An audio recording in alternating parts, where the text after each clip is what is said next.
समस्त अभिभावक अभिभाविका नमस्कार। शिशु प्रारंभ श्रेणी आ गोटे कालांश को आपण स्वागत। ये कालांश हूँ ओदा बाली रे काठी साहाय्य किसी गोटे चित्र आंकिबा। से मुझे ओदा बाली बाली आनी ओदा करदे आ गोटे काठी आनी। आपण मैंने देखिथे साधारणतः पिला माने गोटे काठी पाइले से तले हो माटी रे हो कोठना कोठी एमती गोटे ताड़ी गारऊ थे और से निजे मन भर जहाँ कल्पना करेंगे से बाली रे आ माटी रे रूप देवाई चेष्टा कर जहाद्वारा बौद्धिक विकास घटी था बुद्धिर विकास मानसिक विकास घटी था। ताले आसतु ये क्रियाकलाप कराऊँगी आपण मैंने घरे शिशु को बाली देकी ओदा करके एमती किसी करे।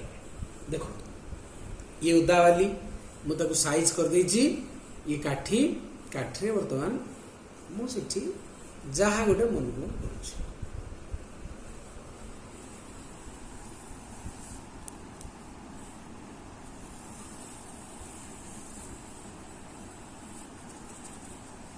आपण मैंने देखिए सुदर्शन पट्टनायक तथा आहुरी केतक बालुका शिल्पी बाली रे केते सुंदर सुंदर कारुकार्य करुछंती।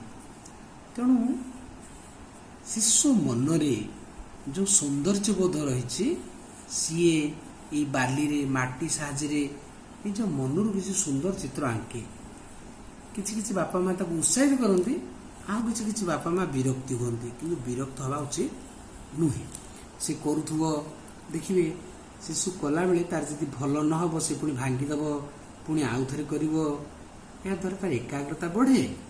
एकाग्रता बढ़िया सहित तार सौंदर्य बोध निर्माण शैली निर्माण कला जोटा स्थापत्य विद्या कहते स्थापत्य कला भास्कर्य से विद्यारे बुद्धि घटी थाए। जमी कहली सुदर्शन पट्टनायक आहरी अनेक बालुका शिल्पी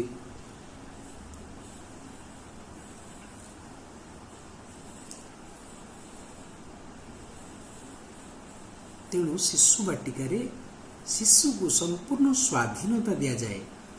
स्वाधीनता माने सी निज मनरू किसी तैयारी करू से शिशु मानू समस्त प्रकार सुविधा जोगाई दि जाए। केवल पाठ पढ़ेवा उपरे शिशु बाटिकार गुरुत्व दि जाएनि। आपण मैंने जानीपे कौ आड़ गति करुच्ची कौन चित्रटे कर चिंता करुच्ची तो आपण मैंने यही चित्र शिशु को करे माने ना। शिशु को काठी देवे सी गोल करें चकुली पिठा भाया करे किसी गोटे करे धीरे धीरे आप सहयोग करेंगे।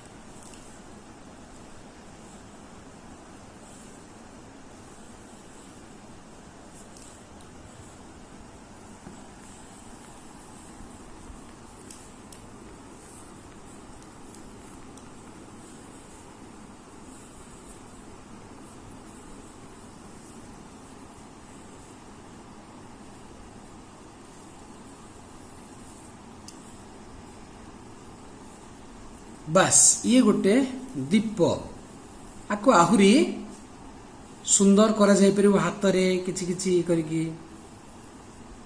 तो शिशु माने प्रथम प्रथम तल करिवे सेते सुंदर हबनी किंतु आपण तांको उत्साहित करिवे बाप रे बढ़िया हैछि खाली आउ टिके एटा एमती करले आहुरी सुंदर हबो एमती कहिवे।